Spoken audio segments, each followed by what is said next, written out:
La M30 es un estado mental casi, o sea, uno piensa que es dentro de la M30, incluso viviendo como vivo yo en Aranjuez muchas veces, ¿no?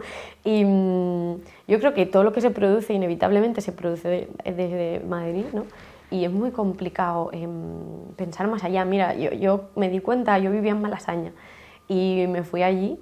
Era como el objetivo que tuve durante toda mi adolescencia y mi primera juventud, no, vivir en Malasaña, y lo que subyacía era pensar que en el centro de Madrid, yo que venía de vivir primero en un pueblo muy chiquitito como Antígola y luego en uno más grande como Aranjuez, pero que no era obviamente Malasaña, ¿no? Que es la aspiración de muchos chavales, yo pensaba que mi visión del mundo allí sería muy amplia. Yo decía, no, pues yéndome allí mi visión del mundo será muy rica y muy amplia y mucho más de lo que es en mi pueblo, ¿no? Donde al final pues, la actividad cultural es mucho más limitada.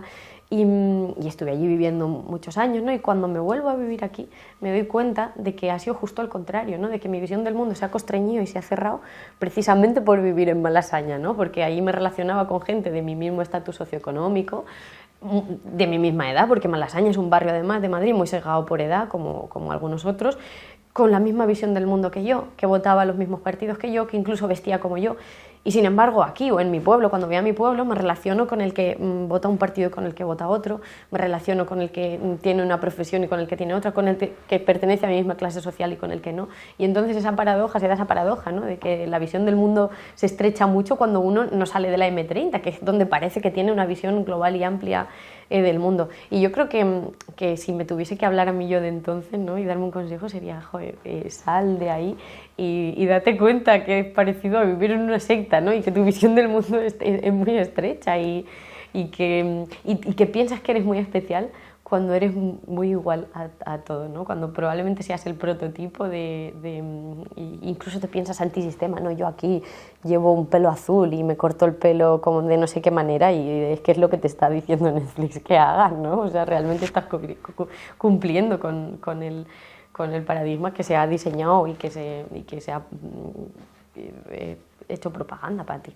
Siempre tuve a la figura paterna y sobre todo y a la familia de mi padre, que también es muy atea, de manera lógica. O sea, a mi abuelo le exilian a su padre venimos de una guerra civil, ¿no? En la cual había un mando que era nacional católico, entonces mi padre crece pensando que la opresión viene y con toda la razón del mundo, ¿eh? O sea, él le hacían cantar el cara al sol y luego rezar, entonces normal que identifiques la religión católica con todo aquello que está mal y que a ti de pequeño, de una manera muy vivencial, ¿no? Creces con las historias de tu padre que no tiene padre, ¿no? Y que ha sido prácticamente huérfano porque tu abuelo nunca ha podido volver. Entonces yo creo que es lógico y normal ese rechazo, ¿no? Y lo que no es normal es la reconciliación de las generaciones futuras. Pues yo sí que hay casos de amigos míos que han sido educados a varios. De hecho, tengo uno cercano de unas niñas que ahora van a hacer unas hijas de unos amigos que es el mismo caso que yo, vivían en un pueblo muy chiquitito y empezaron a ir a misa, se llevan muy poca edad y sobre todo la mayor es que hace hasta de monaguilla. Entonces sí que creo que se da más de lo que pensamos, lo que no se hace es contarlo, ¿no?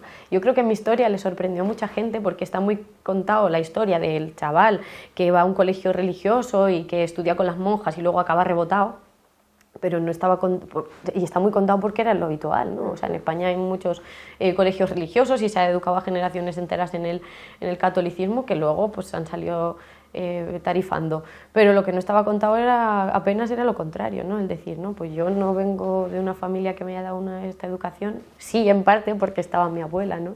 Y también es una figura muy importante para mí y sin embargo he acabado encontrando la fe y he acabado encontrando a Dios, ¿no?